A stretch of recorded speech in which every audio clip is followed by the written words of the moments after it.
Master and Man by Leo Tolstoy. Chapter 6. Vasily Andreich was quite warm in his 2 fur coats, especially after floundering in the snowdrift. But a cold shiver ran down his back when he understood that they really would have to spend the night here. To calm himself, he sat down in the sledge and began getting out his cigarettes and matches. Nikita, meanwhile, was unharnessing the horse. He unstrapped the belly band and the back band, unfastened the reins, slipped off the tug, freed the shaft bow, and talked to the horse all the while, keeping his spirits up. "Come on out now, out you come," he said, leading him clear of the shafts. "We'll tie you up right here. I'll lay down some straw and take that bit out of your mouth," he said, doing just as he said. "Have a bite to eat and you'll feel all the better for it." But McCordy was clearly not soothed by Nikita's talk. He was uneasy. He shifted from foot to foot, pressed up against the sledge, turned his back to the wind, and rubbed his head on Nikita's sleeve. As if only so as not to refuse the treat Nikita had offered, the straw pushed up under his muzzle. McCordy once snatched a quick mouthful of straw from the sledge, but he decided at once that this was no time for straw and dropped it, and the wind instantly tore the straw apart, carried it off, and buried it in snow. "Now we'll make ourselves a marker," said Nikita. He turned the sledge to face the wind, tied the shafts together with the backband strap, pulled them upright, and drew them in over the front of the sledge. "There, if we get snowed under, good folk will see the shafts and dig us out," said Nikita, clapping his mittens together and pulling them on. "That's what the old folks taught us." Vasily Andreich, meanwhile, had loosened his coat, and holding its skirts up for shelter, he struck one sulfur match after another against the steel box. But his hands were shaking, and one lit match after another was blown out by the wind, some before they had properly flared, some at the very moment he lifted them to the cigarette. At last one match burned all the way, and for a moment it lit up the fur of his coat, his hand with the gold ring on the bent forefinger, and the snow-dusted oat straw sticking out from under the coarse cloth, and the cigarette caught. He pulled at it greedily twice, swallowed, blew the smoke out through his mustache, and was going to pull again, but the burning tobacco was ripped away and carried off the same way as the straw. But even those few gulps of tobacco smoke cheered Vasily Andreich up. "If we're staying the night, then we're staying the night," he said with decision. "Wait a moment, I'll make a flag as well," he said, picking up the kerchief he had taken from around his collar earlier and tossed into the sledge. He pulled off his gloves, stood up on the front of the sledge, and stretching to reach the strap that bound the shafts, tied the kerchief to it in a hard knot, close by the shaft. The kerchief began thrashing desperately at once, now plastering itself to the shaft, now suddenly billowing out, stretching tight and snapping.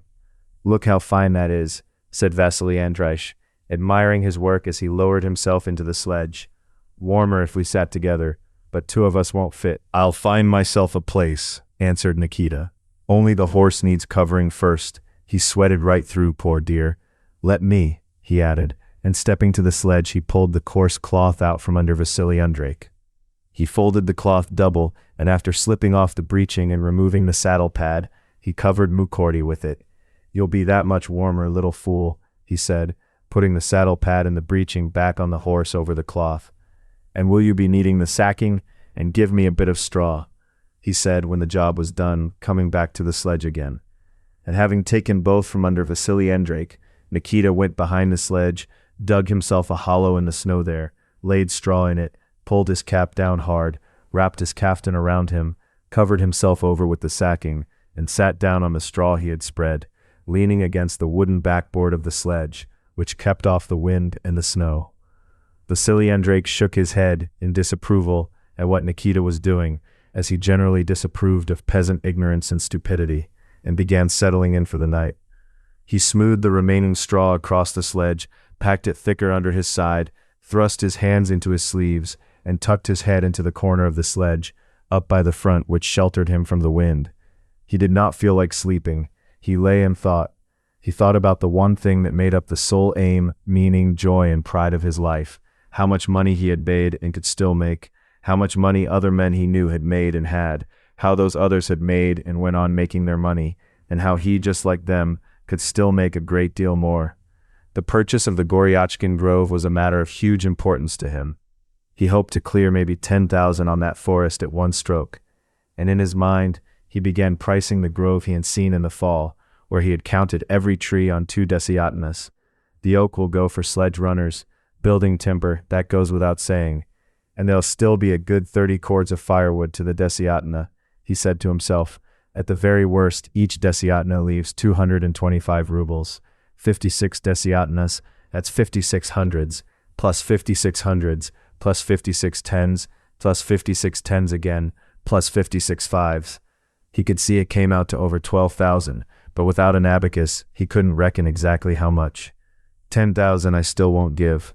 8 say, and with the clearings taken off, I'll grease the surveyor's palm, 100, maybe 150, and he'll measure me out 5 desiatnas of clearings. He'll let it go for 8, 3,000 in cash right in his fist. That'll soften him up, no fear, he thought, pressing his forearm against the wallet in his pocket. How we lost the turn, God only knows. The forest should be here, and the watchman's hut, you'd hear the dogs, but the cursed things never bark when you need them. He drew his collar away from his ear and listened. The same whistle of wind, the flapping and snapping of the kerchief on the shafts, the lash of falling snow against the side of the sledge, and nothing else. He covered up again. If I'd known, I'd have stayed the night. Well, no matter, we'll get there tomorrow. 1 extra day, that's all. In weather like this, the others won't travel either. Then he remembered that by the 9th, he was to collect the butcher's money for the sheep. He meant to come himself. He won't find me home, and the wife won't know how to take the money. No education at all. She has no notion of proper dealings, he went on thinking, remembering how she hadn't known how to behave with the district police officer, who had been a guest at his holiday party yesterday. A woman, what do you expect? What has she ever seen? In my parents' time, what kind of house was ours? A rich village peasant's, nothing more. A husking mill and a coaching inn. And that was the whole property. And what have I done in 15 years? A shop, 2 taverns, a flour mill, a grain store, 2 estates on lease, a house and barn under an iron roof, he recalled with pride. Not what it was in Father's day. Who makes a noise in the whole district now? Brekhanov. And why is that? 'Cause I keep my mind on business. I take the trouble. Not like the others, lying about or fooling their time away. I don't sleep nights. Blizzard or no blizzard, I drive out. And so the business gets done. They think money comes easy, all a joke. No, you work for it, and you break your head over it. You spend a night out in a field like this, and you go without sleep night after night, till the pillow turns under your head from thinking. He reflected with pride. They think a man rises by luck. Look at the Miranovs and the millions now. And why? Work and God gives. If only God grants health. And the thought that he could be just such a millionaire as Mironov, who had risen from nothing, so stirred Vasily Andreitch that he felt a need to talk with someone. But there was no one to talk to. If only he'd made it to Goryachkin, he would have talked with the landowner and shown him a thing or two. Just feel it blow.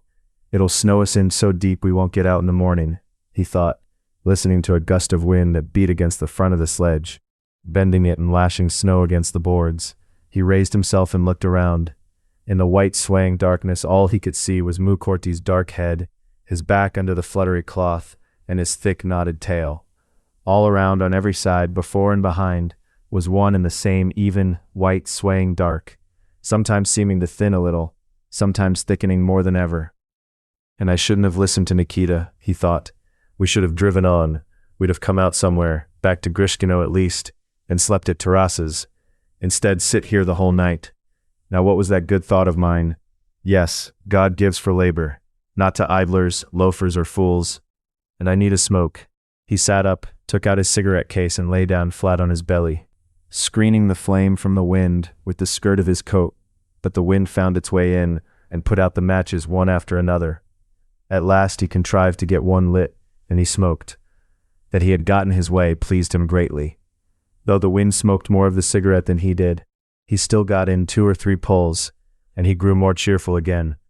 He leaned back against the rear of the sledge, wrapped himself up, and went back to remembering and dreaming, and quite unexpectedly lost himself and dozed off. But suddenly it was as if something jolted him awake. Whether it was Mukorty tugging straw out from under him, or something inside him that shook him, he woke, and his heart began pounding so fast and so hard that the sledge seemed to be shaking beneath him. He opened his eyes, Everything around was as before. Only it seemed lighter. Getting light, he thought. Can't be long till morning. But he remembered at once that it was lighter only because the moon had risen. He raised himself and looked first at the horse. McCordy still stood rump to the wind, shaking all over. One side of the snow-covered cloth had blown back, the breeching had slipped askew, and the snowy head with its blowing forelock and mane could be seen more plainly now. Vasily Andreich leaned over the back of the sledge and looked behind it. Nikita was sitting in the same position he had settled into. The sacking he had covered himself with, and his legs, lay under a thick layer of snow. As long as the peasant doesn't freeze, his clothes are no good. I could be made to answer for him. What a witless lot they are. Sheer lack of education, thought Vasily Andreich, and he thought of taking the cloth off the horse and covering Nikita with it. But it was cold to get up and move about, and the horse, he feared, might freeze. Why did I ever bring him? All her stupidity, the whole thing, thought Vasily Andreich, remembering his unloved wife, and he rolled back to his old place at the front of the sledge. My uncle once sat out a whole night in the snow, he remembered, and nothing came of it. Well, but Sebastian, when they dug him out, another case rose up before him at once. He was dead, frozen stiff all through, like a carcass. If I'd stayed the night in Grishkino, none of this would have happened. And wrapping himself with care, so that no warmth of the fur went to waste anywhere, but warmed him everywhere, at the neck, at the knees, at the soles of his feet, he closed his eyes and tried to sleep again. But try as he might now, he could not drop off. On the contrary, he felt wide awake and stirred up. Again he began counting his profits and the debts owed him. Again he began bragging to himself and rejoicing in himself and his position. But now it was all broken into, constantly, by a fear creeping up on him, and by the galling thought of why he hadn't stayed the night in Grishkino. Wouldn't that be something, lying on a warm bench right now? He turned over several times, settling himself, trying to find a snugger position, better sheltered from the wind, but everything felt wrong. He would raise himself again, change position, wrap up his legs, close his eyes, and lie still. But either his cramped legs and their stout felt boots began to ache, or a draft cut in somewhere, and after lying a short while he would remember again, with vexation at himself, how he might now be lying in peace in a warm hut in Grishkino, and again he sat up, turned over, bundled himself tighter, and settled down once more. Once Vasily Andreich fancied he heard cocks crowing far away. He brightened, turned back his coat, and listened hard, but strain as he might, there was nothing to hear except the wind whistling in the shafts, and snapping the kerchief, and the snow lashing the boards of the sledge. Nikita sat just as he had sat down that evening, never stirring, not even answering Vasily Andreich, who called to him a couple of times. Not a care in the world. Asleep most likely, Vasily Andreich thought with vexation, looking over the back of the sledge at Nikita under his thick covering of snow. Vasily Andreich got up and lay down 20 times over. It seemed to him this night would never end. Must be getting on toward morning by now, he thought once, sitting up and looking around. Let me look at my watch. Cold work, unbuttoning. Still, if I know it's near morning, that's cheerier anyway. We could start harnessing. In the depth of his soul, Vasily Andreich knew it could not be anywhere near morning yet, but he was losing his nerve more and more, and he wanted at one and the same time to find out and to deceive himself. Carefully he undid the hooks of his sheepskin, pushed his hand in at the chest, and fumbled a long while before he got through to his waistcoat. With great trouble he drew out his silver watch, with the enameled flowers, and tried to look. Without a light nothing could be seen. Again he got down flat, on elbows and knees as he had done to light his cigarette, took out the matches, and set about striking. This time he went at it more carefully, and feeling out with his fingers the match with the most phosphorus on its head, he lit it at the first stroke. He brought the watch face into the light, looked, and could not believe his eyes. It was only 10 minutes past 12. The whole night was still ahead of him. Oh, this night is long, thought Vasily Andreich, feeling the frost run down his spine again. He buttoned up, covered himself, and pressed into the corner of the sledge, set on waiting patiently. Suddenly, through the steady noise of the wind, he clearly made out a new, living sound. The sound grew evenly louder, and having become perfectly distinct, began just as evenly to fade. There was no doubt at all. It was a wolf, and the wolf was howling so near that on the wind you could clearly hear it change the notes of its voice with the working of its jaws. Vasily Andreich turned back his collar and listened closely. Mukorty listened too, straining, twitching his ears, and when the wolf had finished its phrase, the horse shifted his feet and gave a warning snort.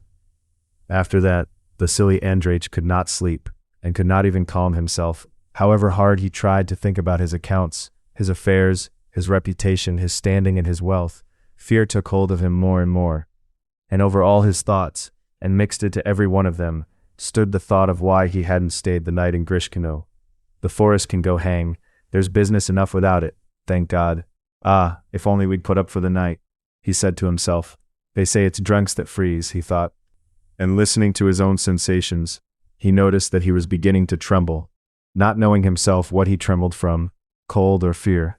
He tried to cover up and lie as before, but he could no longer do it. He couldn't stay put. He wanted to get up, to do something, anything to smother the fear rising in him, against which he felt powerless. He got out his cigarettes and matches again, but only 3 matches were left, and the worst ones at that. All 3 scraped bare without lighting. Ah, devil take you, curse you, go to blazes, he swore, not knowing himself whom he was cursing, and flung away the crumpled cigarette. He was going to fling the matchbox after it, but stopped his arm and shoved the box into his pocket instead. Such restlessness had come over him that he could not stay in one place any longer. He climbed out of the sledge, and standing with his back to the wind, he began winding his sash around himself again, tight and low. Why lie here waiting for death? Get on the horse and be off. It suddenly came into his head. With a rider up, the horse won't stand still. As for him, he thought of Nikita. It's all the same to him if he dies. What kind of life does he have? He won't grudge losing his life. But I, thank God, have something to live for. And untying the horse, he threw the reins up over his neck and tried to leap on, but his coats and boots were so heavy that he fell back. Then he stood up in the sledge and tried to mount from there, but the sledge rocked under his weight, and he fell off again. At last, on the 3rd try, he drew the horse up to the sledge, stood carefully on its edge, and managed to get himself lying belly down across the horse's back. Lying like that, he worked himself forward once, twice, and finally threw a leg over the horse's back, and sat up, bracing his feet on the long strap of the breeching. The jolt of the rocking sledge woke Nikita. He raised himself, and it seemed to Vasily Andreich that he was saying something. "Listen to you fools. What, am I to perish like this for nothing?" shouted Vasily Andreich, and tucking the flying skirts of his coat under his knees, he turned the horse and urged him away from the sledge in the direction where he supposed the forest and the watchman's hut must be.